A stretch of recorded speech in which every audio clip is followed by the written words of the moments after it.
टंडो गुलाम हैदर मां जिथे पुलिस पारां मुबैना मुक़ाबले दौरान एक ॾोहारीअ खे ज़ख़्मी हालत में गिरफ़्तार करण जी दावा कई वई आहे। ॾोहारी जे कब्ज़े मां चोरी थियल ट्रैक्टर ऐं हथियार हथ कया विया आहिनि। पुलिस जो इहो चवणु आहे। अहम ख़बर मां मिलियूं पिया। टंडो गुलाम हैदर में पुलिस पारां मुबैना मुक़ाबले दौरान एक ॾोहारी खे ज़ख़्मी हालत में गिरफ़्तार करण जी दावा कई वई आहे।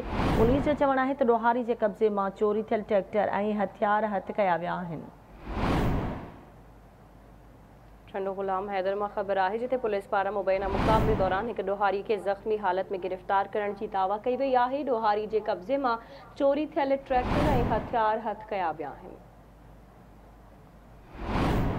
ब्रेकिंग न्यूज़ अवां सां शेयर कयूं पिया। टंडो गुलाम हैदर में पुलिस पारां मुबैना मुक़ाबले दौरान एक ॾोहारी खे ज़ख़्मी हालत में गिरफ़्तार करण जी दावा कई वई आहे। पुलिस जो चवणु आहे त ॾोहारी जे कब्ज़े मां चोरी थियल ट्रैक्टर ऐं हथियार हथ कया विया आहिनि।